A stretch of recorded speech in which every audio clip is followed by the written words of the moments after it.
everybody. Happy Tuesday. I will try to have a stream this week on Thursday as well as tomorrow because I missed yesterday's stream. That's why I was a little bit late today with all my videos. Yesterday was a crazy fun day. I had an interview for Cruella. I interviewed Mark Strong in the morning. All the Cruella coverage is embargoed until May 26th. I was able to tweet about it early because of the junket, but I know a lot of you have been asking me where my coverage is, and I'm not allowed to cover it until, again, May 26th. Then I had the Quiet Place 2 screening. My Quiet Place 2 review will go up this evening after this stream. I've already filmed it.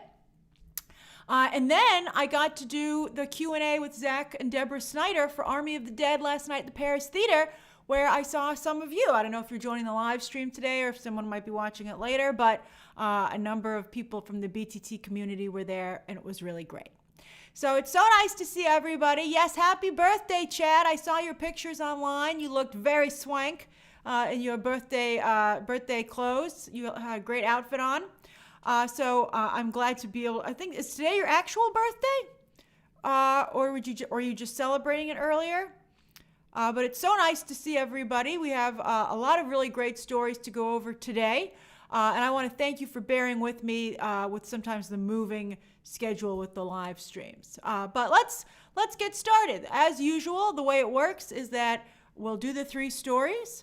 Oh, it's officially today, Chad. That's great. Congratulations. Happy birthday. So we'll do the 3 stories. If you join during the stream, if you become a member during the stream, I'll give you a live shout out. At the end of the stream, members can ask me anything they would like, and then we'll do a couple of shout outs there as well. All right, here we go. First story of the day. Boop. Oh, I covered up James Bond's face a little bit. Sorry, James.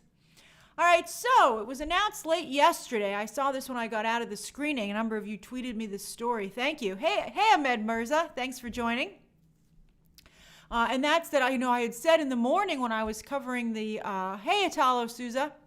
I had said in the morning when I was covering, well, it was actually like early afternoon by the time the video went up, but I was covering the Warner, AT&T spinning off Warner Media into a new company with Discovery. And I said you were going to see a lot more combinations coming up because Hollywood feels this is the only way to compete with juggernauts like Disney and Netflix and Amazon, we were going to speak about in a moment. And also, Apple and stuff like that, companies that just have so much money and resources. So it looks like Amazon, right, same day, is looking to scoop up MGM. Now, MGM has been on the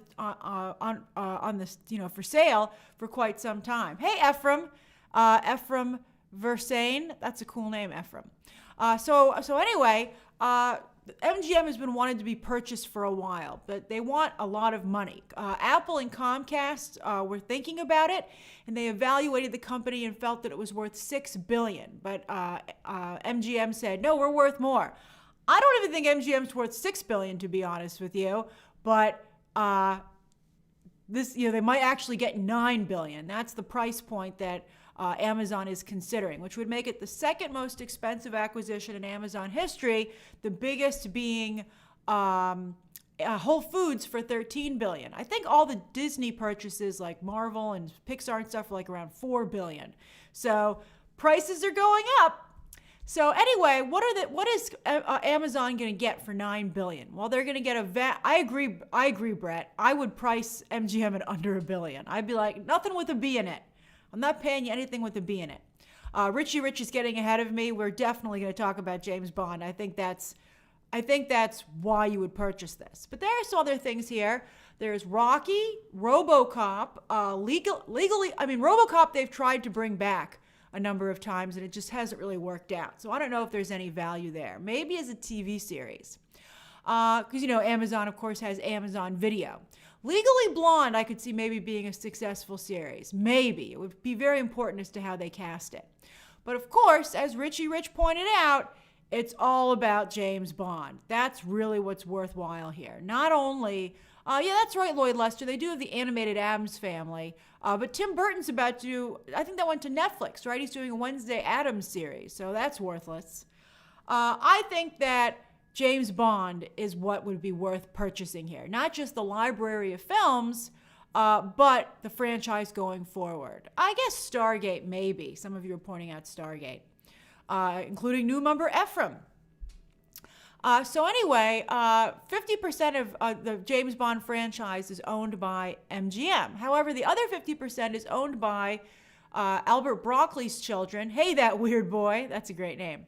And your picture goes along with it. That's hilarious. Did Wes Anderson make that account for you? So anyway, Barbara Broccoli and her brother Michael G. Wilson not only own the other 50% of the James Bond franchise, but they also have total creative control, and they are very difficult. And they don't want James Bond to have any television spin-offs and really become a franchise like a modern franchise is today. So, hey, Richard Barkley. So I don't really see them playing ball with Amazon. I mean, maybe Amazon's like, we have so much money, we will cut you an extra check. Hey, Edward Wilde. That's a great name, too. You guys are living it up today with the names. So I would be nervous about that. Now, as for upcoming movies, some of you pointed out that Legally Blonde 3 is coming up. There's also the Aretha Franklin biography, Respect, with Jennifer Hudson, if that ever comes out. House of Gucci is at MGM, the Adam Driver Lady Gaga movie from Ridley Scott. That's pretty amazing. And then also Paul Thomas Anderson is making a movie over there with Bradley Cooper starring. So I don't think this is a worthless acquisition, but I don't think it's worth even $6 billion. One of you, I forgot who said it, but one of you said $1 billion. $1 billion. Maybe I'd pay $1 billion. I think before I purchase this, I would sit down with Barbara Broccoli and Michael G. Wilson. I'd be like, what kind of partners are you going to be? That's what I'd want to know. I'd be like, what are you going to do? Are you going to play ball with me? Because otherwise I'm not going to buy this. So I think it's very interesting. All right, so we'll see what happens. This deal is only being considered. They're like, should we make this purchase? We'll see if they actually buy it. I don't think that Brett D's doing The Price is Right with $999 million. That's hilarious, Brett. Like, I'm just not doing it with a B. That's really funny. Hilarious. But let's see if the deal actually works out. I agree, Jen McMahon. I would love a Moneypenny 007 series. I mean, they have 00s through 1 through 6. What are those guys doing? Those men and women doing? I think it just writes itself. And I think Bond, do you think Bond could, I think if they did it carefully, I wouldn't go nuts, but I think Bond can sustain a spin-off show. What do you guys think? I really do.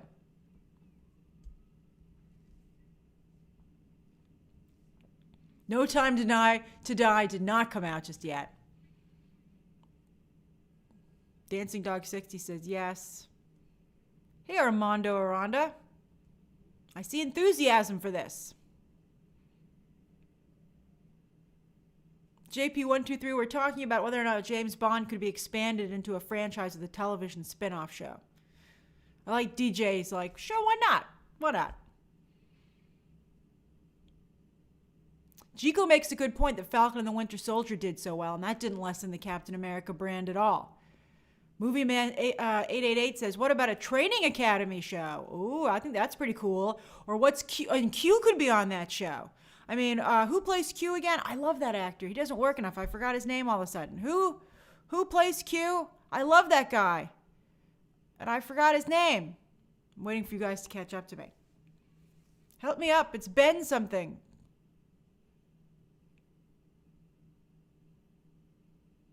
He's not busy. Hey, Dennis Pierre. Ben Whishaw. Thank you. He's available. He could totally do it. Ben Barnes would be an interesting choice. Not as Bond, Madeline. Oh, you want him for the actual new Bond. I think Ben Barnes is a little slight for the role. I don't see him as Bond. As you all know, I want Henry Cavill in that role. I think he'd be fantastic. I don't care how difficult he is. That's Danny Garcia's problem. Fix it for me. All right, so that's the first story of the day. Second story of the day. Hold on. Boop. All right, Kumail Nanjiani. Kumail Nanjiani just got a new gig. We'll talk about the obvious change in his look. I will just say right now, so there he is on the left, that's how he used to look, and on the right, that's how he looks today. I do think it's funny that in the fitter picture, that's where he has a piece of pie. I think that's hilarious. Some people are like, oh, stop body shaming Kumail Nanjiani for just working out. And it's like, it's not that he worked out, it's that his face looks totally different. Because he clearly took, a substance, as Ahmed Mirza said. I mean, I think that that's what everybody's talking about. I mean, he literally changed the bone structure of his face. So, it's weird. And you're looking right at it, so it's kind of hard to forget it. You're like, you have a totally different face. But anyway, it's working for him because he just got a very, very exciting new project. So Hulu has picked this up straight to series. And I got to tell you, I'd pick this up straight to series too. I think he looks great, Barbie Minaj, although I think that sends a bad message about steroids. I think he looks fantastic, but, I'm glad everything worked out okay for him. But steroids have some pretty bad side effects, so I'm glad that he seems to be doing okay. So anyway, Hulu picked this up straight to series, and it's called Immigrant, and it's about the guy who started Chippendales, and his name was Steve Banerjee. Now he had a bar in Los Angeles that wasn't doing very well, so he thought, hey, I mean, Madeline, the steroids aren't confirmed, but I mean, look at his face. I mean, look at the before and after pictures. Nobody's face changes like that. So I think that it's a tough situation. So anyway, Steve Banerjee, the guy in the photo in the bottom, and I think interestingly, Kumail Nanjiani was a better fit to play this character before. Now he looks like the dancers. So I think that's really interesting. I mean, as you can see, Steve Banerjee did not have the physique of his dancers. But anyway, he had a bar in Los Angeles that was struggling, and he thought, hey, why don't I have male dancers in here? That might help. I'd be curious to see how he came up with that, why he decided to go that route. I mean, he did start the first, famous, male strippers club, which I think is really cool. I mean, as Barbie Minaj says, this is a really good story, right? Straight to series. So he also, I don't want to give away the ending, but let's just say, there's a murder involved in this story. So it's really going to be good. The one thing I saw, though, was when I tweeted this, one of you wrote back, I don't know if that person tuned in today, but they did tweet this back to me, and they said that Kumail Nanjiani is Pakistani and Steve Banerjee was Indian. So, it's the same, it's like the opposite problem of the Ms. Marvel series where they're hiring Indian actors to play Pakistanis. So I think, people in that region, I know that there's different takes on this. I know that there's been tensions in the region, but sometimes some of you say that there's no problem and everyone's getting along between the two countries. But there does seem to be some sensitivity between casting and how the roles are cast in terms of nationality. It's seeming to me a little bit like Japan and China and, South Korea, very distinctive, groups of people that are not interchangeable. So I think this is something Hollywood's going to have to really figure out so that they don't have this problem. I think they're being disrespectful by not taking it more seriously. That said, though, I think Kumail Nanjiani in this role is something I think I would be able to pass up. It does have, talent behind the camera from that region, I believe. So I think that should maybe, and if they help with the other casting, I think that should help. Sohn says, murder and male strippers, count me in. Oh, it's going to be just amazing. I think this is a really, really great idea. Hulu is becoming very aggressive. Disney, that's of course part of the Disney bundle. I get Hulu as a critic. I absolutely adore it. I watch Hulu a lot, actually. Love Victor. Where's that trailer? It's supposed to come out this week. They have a lot of great shows on there. They have in August, that was just announced today, 9 Perfect Strangers with Nicole Kidman. That's an all-star cast, actually. And Only Murders in the Building will both start in August, and there'll be weekly releases, which I think is very interesting. And then, of course, also the Pam and Tommy movie with Lily James as Pamela Anderson and Sebastian Stan as Tommy Lee Jones. That's also for them. So they have really strong, a really, really, really strong lineup. I'm very, very impressed. All right, so that's the second story of the day, and Kumail Nanjiani is also producing this along with his wife, Emily V. Gordon, and I think this is going to do really well. It sounds excellent. He might have found, I think, a really fantastic project for himself. I've been a bit, Kumail Nanjiani didn't need to change himself for me. I really liked him. I liked him since, he showed up on the scene. I think he's really talented, and I think he's really funny. So, but now, let's see. It'll be that's the thing. It'll be a weird message if he becomes a superstar after taking what seems to be a substance. I don't know what kind of message that will send. All right, story number 3. Boom, baby. Oh, yeah, Tommy Lee, not Tommy Lee Jones. You're right. Sorry. All right, the beauty of the live stream. Now, for the third story of the day, I know that some of you talked about Leslie Odom Jr. joining Knives Out 2. Very happy about that casting. But we can't cover the Knives Out casting every day they cast somebody, unless they get like a really big name. And with all due respect to Leslie Odom Jr., he's not the Chris Evans. They still don't have their Chris Evans.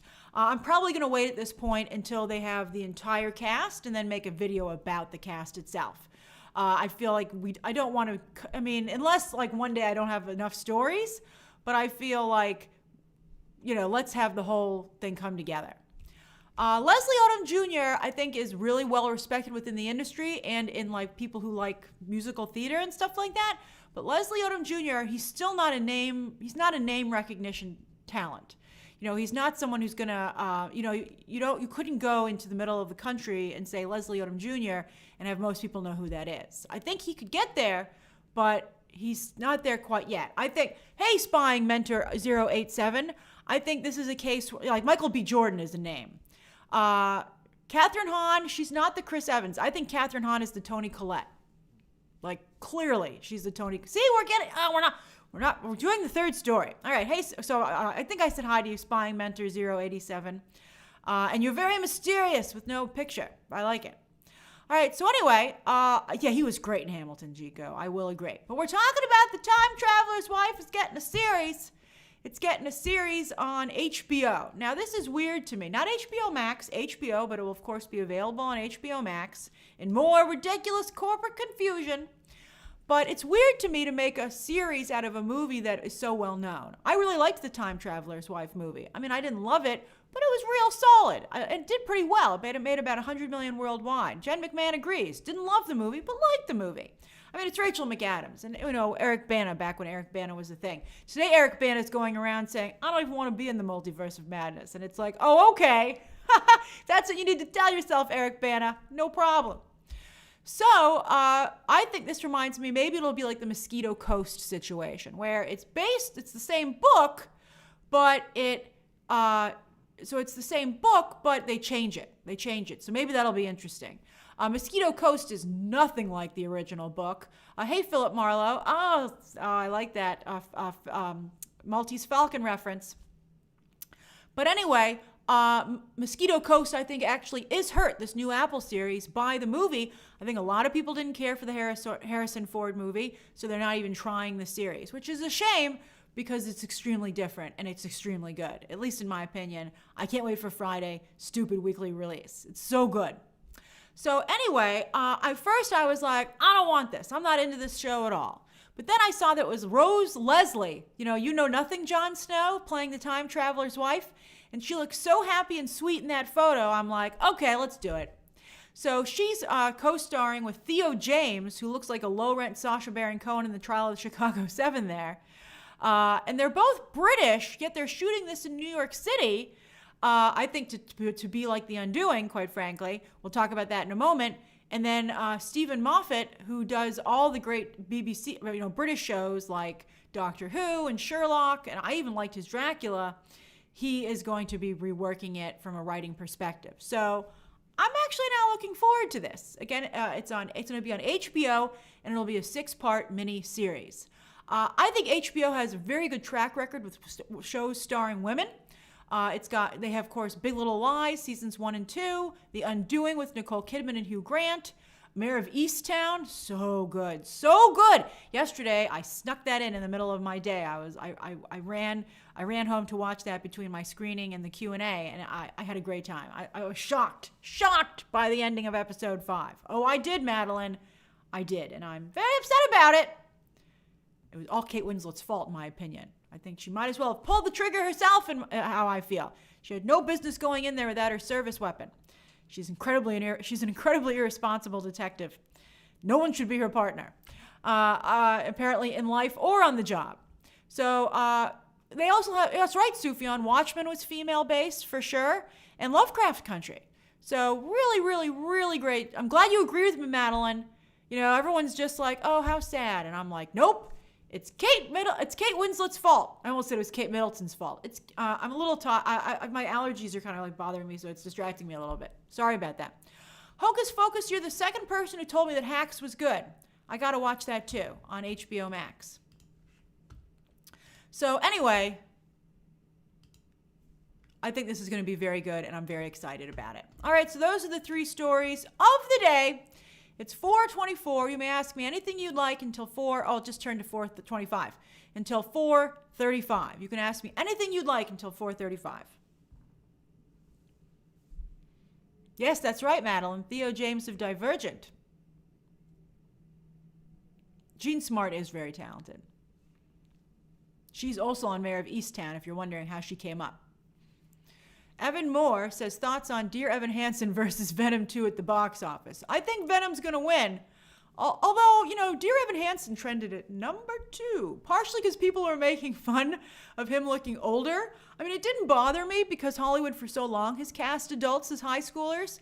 I mean, like Nick Robinson in Love Victor is like in his mid-20s and he's playing a high school student, so it didn't bother me. But people were having a lot of fun with it. So it could be close. I think Evan Hansen's going to have really long legs, though, probably.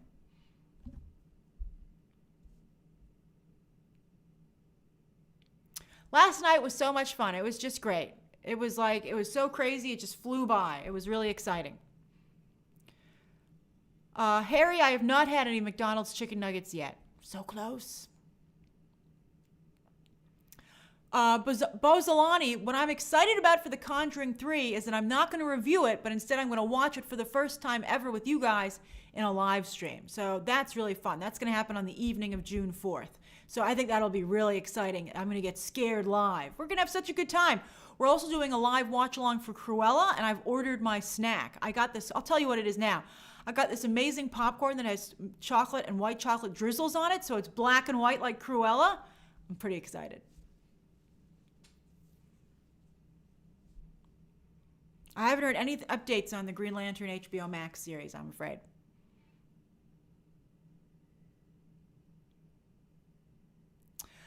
Let's see here.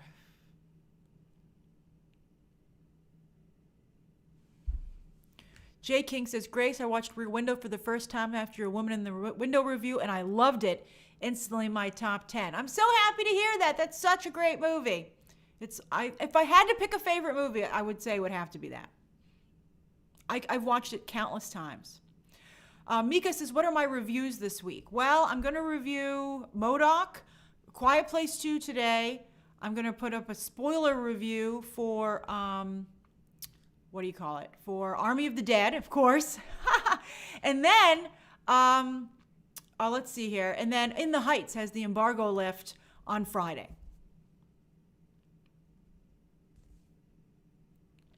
Brett, I love all Jimmy Stewart movies. They're just so great.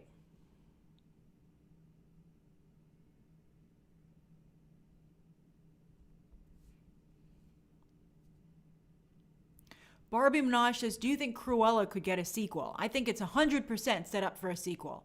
I don't know if it's going to happen. We'll have to see what the box office is, but I think it's really, really good. I'll just tell you this about Cruella. Watching Cruella, I'm more focused on the sequel than I am on the movie itself. I'm like, you got to give me a sequel. I would be very upset if they didn't do a sequel. Hey, Alan Worsing.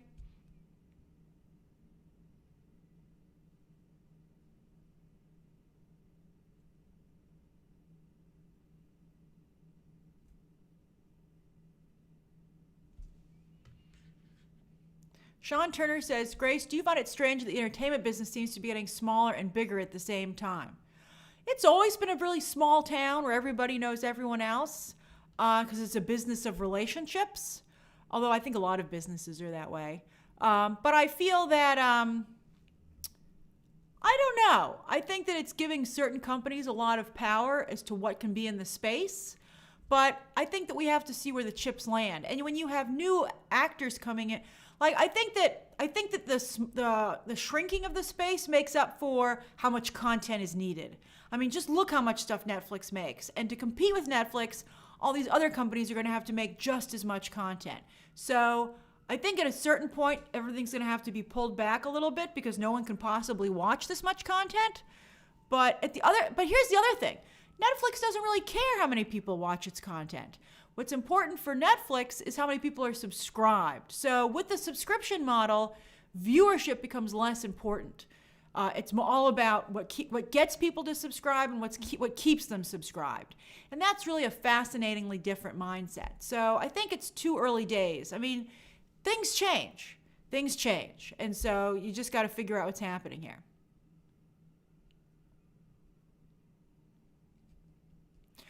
J. King, I will talk about my experience returning to theaters in my Quiet Place 2 review. I go into great detail.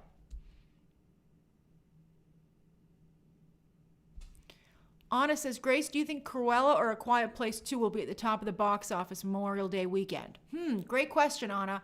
I think that A Quiet Place 2 has the edge because it's in theaters only, where I think a lot of Cruella's business is going to be siphoned off to Disney Plus, where they will be very happy because they get the full $30 there. But I think that Cruella is a family movie and it's a Disney movie, and so never underestimate how many people might want to go and see that. I think people might see both of them. I had a very good time going to the movies to see A Quiet Place 2. So I think people might want to get out there and see these films. Hi T says, what will happen if Marvel picks up Henry Cavill? I don't think they're going to pick him up, to be honest with you. I know a lot of you like Henry Cavill, but I was just talking to a friend in the industry the other day, and they were like, I mentioned Henry Cavill, and they were like, yeah, nobody likes working with him, which is why he doesn't get very much work. And I was like, thank you. So I keep telling you guys this. You don't want to believe it, which I understand, but you have to realize this is why the guy gets so little work. I think that the James Bond franchise, though, is just so desperate for the right actor to reinvigorate the franchise. I think that it's worth the risk for them, that he's difficult to work with.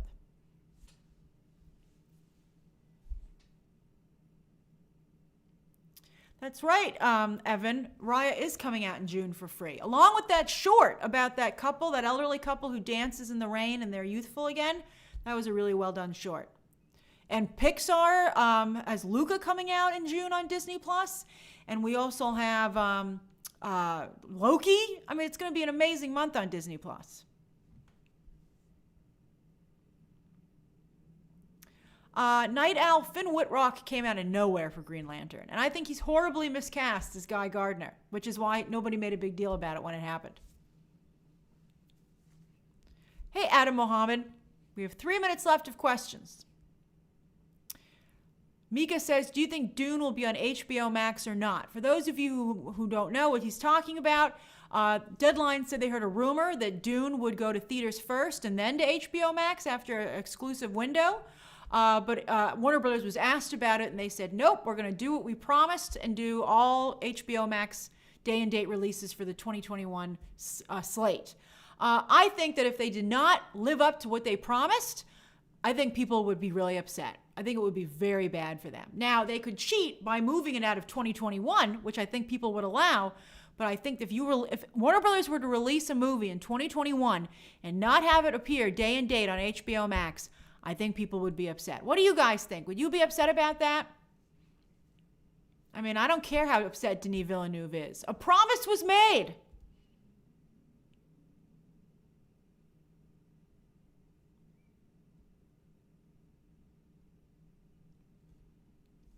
Waiting for you guys to catch up. Oh, Ahmed says no. Oh, you guys wouldn't be upset. Some of you would and some of you wouldn't. Interesting. Also, October is a long time away, although Antonio feels me. He says, furious.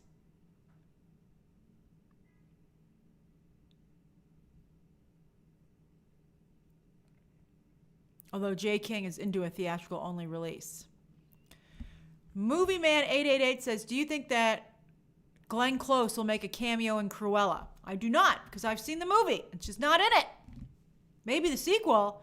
I think she would detract. I think the two Emmas are so great. I don't know if there's room for Glenn. Maybe she could be the villain in a sequel.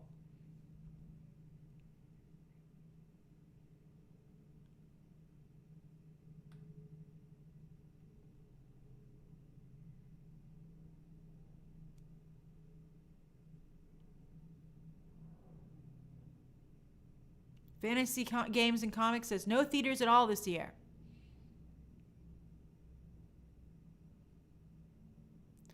Madeline says, do you think Downton Abbey 2 will come out in December? I think it will. I think it'll have a short window, though. That's a Focus Features film, so that I think will have like a 17-day window that Universal's been playing with.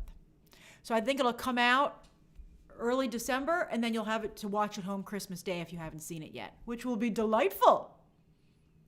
Oh, Night Owl, that's so sweet of you. If you want to read my comic that I wrote, Superbia, you can get that on Comixology. I've written some other comic books. They're not all available, but Comixology has most of them.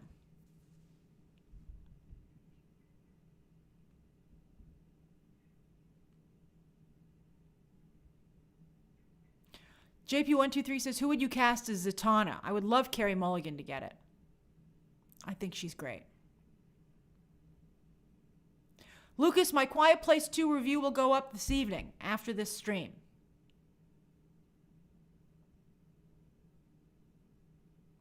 Cesar Coronado, you did miss it, but I'm happy to repeat it. The embargo for Cruella lifts May 26th. I can't review it or post my interview until that day. Ephraim, I did write comic books. I've written a number of them.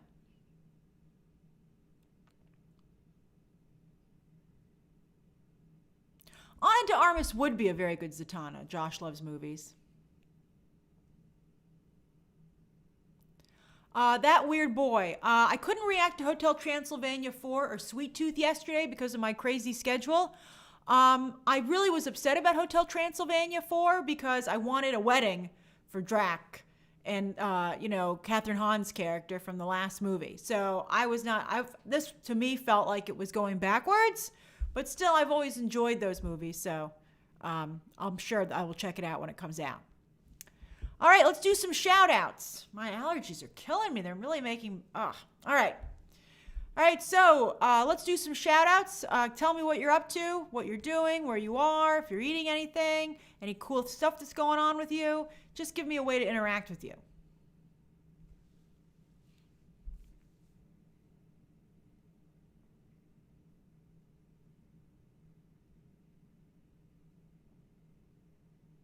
No more questions. I can't answer any more questions. Cesar Coronado is eating Mexican curry in Mexico. That sounds great. Thanks, very nice, High Tea. That's very sweet of you. Thank you. Pastor Madeline is lounging by the pool. Way to rub it in, Madeline. That sounds great. Dancing Dog 60 is ordering a pizza in Boston. Ooh. Fantasy Games and Comics is searching for my comics. Thank you. Silent Magician 7 is at home eating spinach and kale chips while working. Good for you. Very healthy. Platinum Diva says, working from home in Las Vegas and recovering from hernia surgery. Oh no, I'm so sorry to hear that happened, but I'm glad you're on the mend already. Hocus Focus says, meeting friends at a local Italian club for dinner and bocce ball. Wow, that is so European. I love it. Mike Abner says, celebrating the end of my second year of college by making mango smoothies in Puerto Rico. Congratulations. That weird boy who just joined says, happily watching you live because YouTube memberships just got available in Egypt. Oh, that makes me so happy. Great use of emojis there. I love seeing the Egyptian flag. I'm so glad you can finally join in. Dennis Pierre says, thanks, Grace. I'm eating lunch, watching your stream, and Google I.O. I don't know the lingo that you're using there. Oh, my goodness, it's a surgery palooza. Brett James Bishop is recovering from surgery yesterday. I'm doing my best to enjoy the live stream. I'm glad you're doing better, too. Night Owl says, in Houston, a.k.a. Space City, about to keep reading American Gods by Neil Gaiman and eating an apple turnover. Oh, you guys are treating yourself good. Evan Morse is enjoying the sunshine and warm weather with my grandpa in Ohio. Oh, that's so nice you're hanging out with your grandfather. Ahmed Mirza says, watching the stream, drinking some 7-Up. Love it. Anna says, hey, Grace, I'm in Indiana on a road trip. Oh, wow. Getting excited for A Quiet Place 2, reading reviews. Oh, it's good stuff. I hope you're having a good road trip. Let's see here. Chico says, recovering from my first dose of the vaccine yesterday. That's right. I saw your picture on Twitter. Adam Muhammad says, enjoying the stream in Manchester, UK. Love it. Chad's having a Central Park picnic on his birthday. Platinum Diva says, thank you. Was off for 2 weeks. Wow, that's intense. Brett James Bishop also had a hernia. You guys are hernia buddies. That's crazy. I'm glad you're both okay. ES says, I'm reading 3 new DC comics that dropped today. Oh, I wonder what you bought. Also, I know you said no questions, but what's the name of your comics? Oh, no problem. Superbia is the main comic book that I wrote. There are 16 issues overall. It was a mini-series, and then it was an additional 14 issues. Let's see here. The comics that I bought today I bought the new Nightwing. I bought the last Nightwing, which I missed and didn't buy for some reason. And then I bought the new Wonder Girl. I think that Joelle Jones is like the worst comic book writer ever, but I keep buying her stuff because her artwork's good. Blake Lively just signed on to adapt the comic that apparently made Joelle Jones famous. The independent comic. Brett Crandall says, rehearsing for a puppet show in Kansas. That's unique, Brett. That's unique. Oh, ES also bought The Flash. I've never been a huge Flash fan. Platinum Diva, that's so sweet of you to wish Bishop well and give him some tips. You're a sweetheart. All right, I'll do a couple more, then I got to get on this Quiet Place 2 thing. Katarina, it's your birthday too. Happy birthday! Thanks for spending part of it with us. That's so sweet of you. You snuck that in there, Katarina. Caleb Romero says, hey, Grace, just got done picking up my cap and gown from school. Oh, wow, graduation ceremony.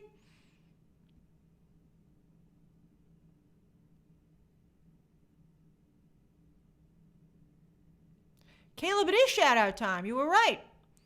Sergeant Simic says, hello from Maryland. Is it Friday yet? It's only Tuesday. We're getting there, though. David Felton says, getting ready for auditions tonight. First time in over a year. That's exciting. Oh, Brett wrote Platinum Diva back. You guys are the best. Oh, Erwin Metzinger says, Ben Porter is the fairy godmother. Thoughts? Ben Porter? Oh, isn't it Billy Porter? I think he looks fabulous. I think it's a great idea to do that with the fairy godmother. I think it's really exciting. Masterword648 says, hey, Grace, I'm in Dallas and I nailed my finals. Oh, congratulations.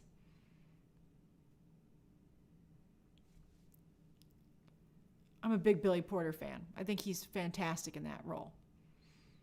Justin says, stressing over AP exams that are next week. Good luck. I'll do 2 more, and then I must go.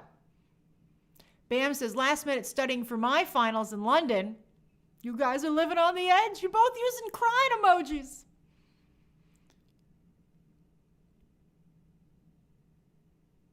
Oh, and Casey Friend says, finishing a long day at the hospital. God bless you. You're so great to help everybody.